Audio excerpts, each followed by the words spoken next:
Some of the scholars swear by Allah that all the minor signs have happened, every single one of them, and that the only thing left now is the coming of the Mahdi and the major signs to follow. Some other scholars don't go that far, but they do say if they haven't already finished, then a few of them are still left.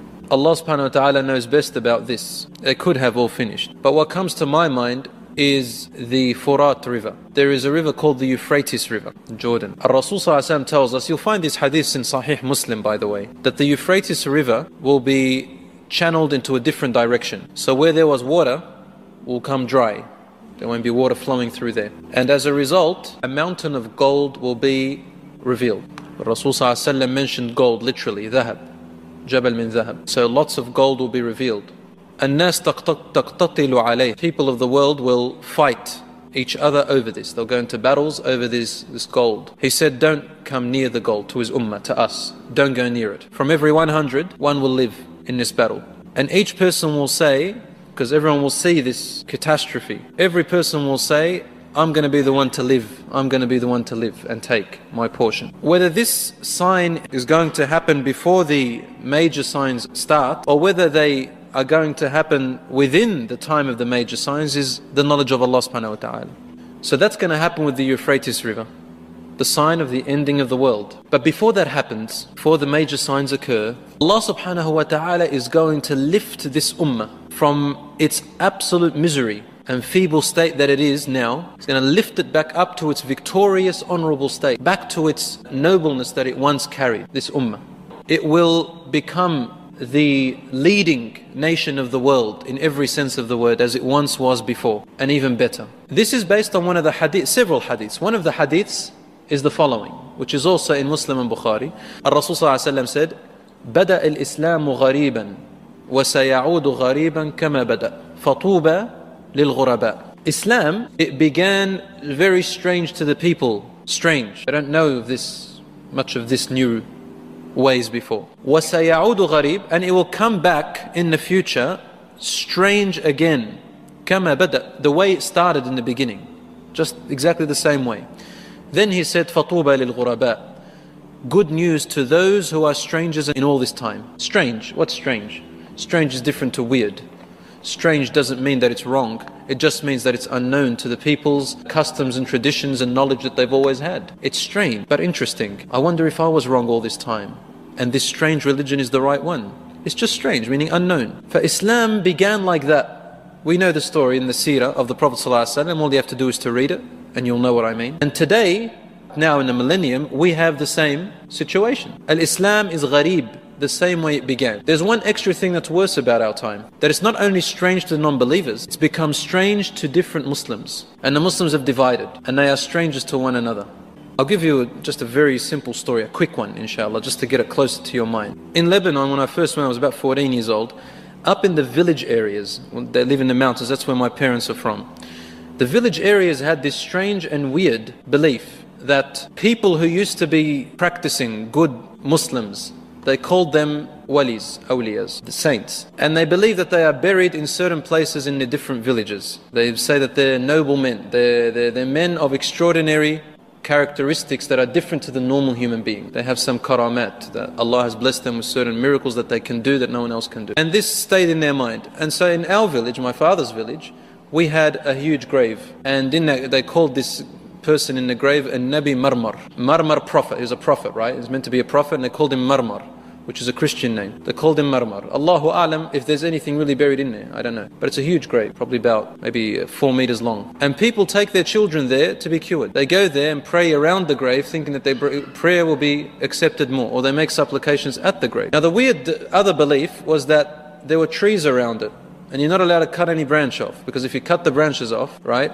this person in the grave is going to come and choke you at night. I've never heard of this before in my life. I get up there and they've got this weird belief. Where did they get it from? Allahu A'lam. And when we started to teach them that this is absurd and that this is not what the Prophet ﷺ taught us, and we brought them all the logic.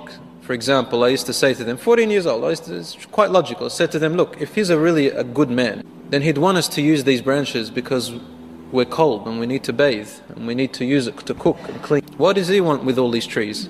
And he's probably in Jannah now. What does he want with all this garden over here? They go, no, it's sanctioned to him, you can't touch it. But if he's a good man, why would he want to choke you? If he was living, he wouldn't do that.